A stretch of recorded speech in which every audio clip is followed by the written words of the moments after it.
আকাশবাণী শিলচর আঞ্চলিক সংবাদ পড়ছি সৌমিত্র চৌধুরী। নতুন ফৌজদারি আইন, ভারতীয় ন্যায় সংহিতা, ভারতীয় নাগরিক সুরক্ষা সংহিতা এবং ভারতীয় সাক্ষ্য অধিনিয়ম আজ থেকে সমগ্র দেশে কার্যকর হচ্ছে।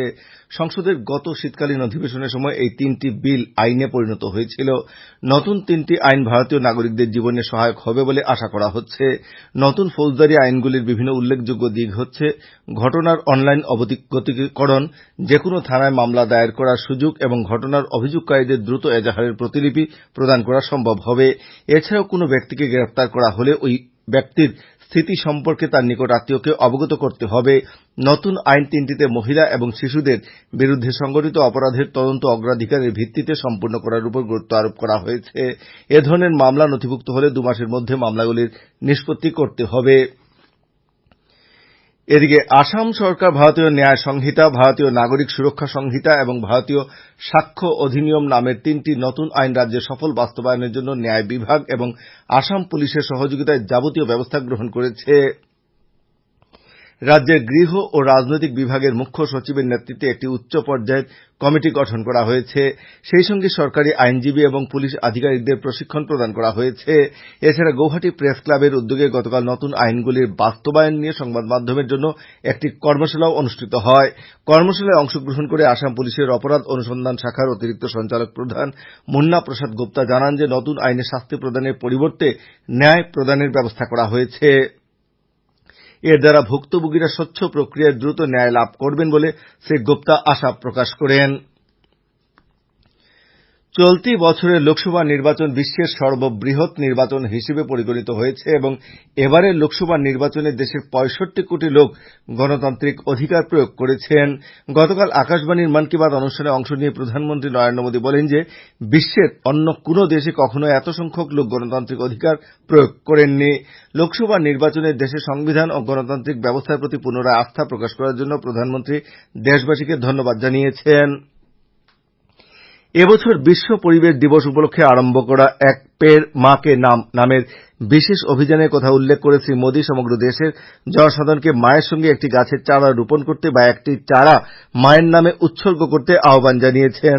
প্রধানমন্ত্রী আকাশবাণীর সংস্কৃত বুলেটিন সম্প্রচারের গতকাল 50 বছর পূর্ণ হওয়ার জন্য আকাশবাণী পরিবারের প্রতিও শুভেচ্ছা জ্ঞাপন করেন।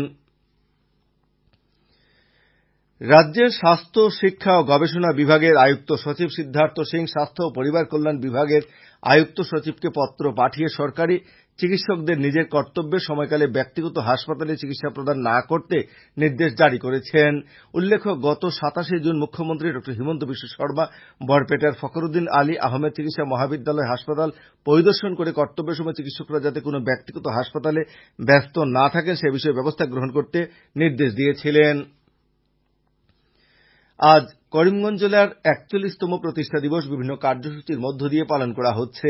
এই উপলক্ষে সকাল 8টায় করিমগঞ্জ পৌরসভার ব্যবস্থাপনায় শহরের মনীষীদের প্রতিমূর্তিতে এবং ডাকবাংলো প্রাঙ্গণের শহীদ বেদিতে পুষ্পার্ঘ্য অর্পণ, সকাল 10টায় জেলা স্বাস্থ্য যুগ্ম সঞ্চালকের ব্যবস্থাপনায় রক্তদান শিবিরের আয়োজন করা হয়েছে। এছাড়া বেলা 1:30টায় জেলা আয়ুক্তের কার্যালয় সভাকক্ষে ভারতীয় ন্যায় সংহিতা আইন নিয়ে সচেতনতা সভা এবং বেলা 2টায় district hub for empowerment of women mission শক্তির অধীনে সংকল্প কার্যসূচি সম্পর্কে বিশেষ সচেতনতা সভা অনুষ্ঠিত হবে। জেলা আয়ুক্ত মৃদুল কুমার যাদব জেলা সব বিভাগীয় প্রধানদের নিজ কার্যালয়ে প্রতিষ্ঠা দিবস উদযাপন করতে এবং জেলা স্তরের কার্যসূচিতে অংশগ্রহণ করতে আহ্বান জানিয়েছেন।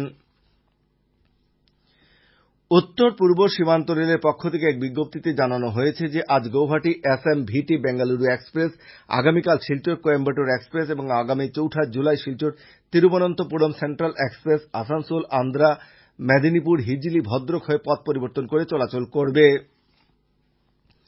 ভারতীয় আবহাওয়া বিজ্ঞান বিভাগের পক্ষ থেকে উত্তর পূর্ব ভারত সহ পূর্ব ভারতে আগামী 2-3 দিন ভারী থেকে অতি ভারী বৃষ্টিপাতের সম্ভাবনার কথা জানিয়ে লাল সংকেত জারি করেছে। আকাশবাণী শিলচর কেন্দ্রের আঞ্চলিক সংবাদ এখন থেকে আমাদের ইউটিউব চ্যানেল এআইআর নিউজ শিলচরের মাধ্যমে শোনা যাচ্ছে। এছাড়া আমাদের Facebook page all India radio news শিলচরের মাধ্যমেও এই সংবাদ শোনা যাচ্ছে। আঞ্চলিক সংবাদ এখনকার মতো শেষ হল। পরবর্তী আঞ্চলিক সংবাদ রাত 7:45 মিনিটে।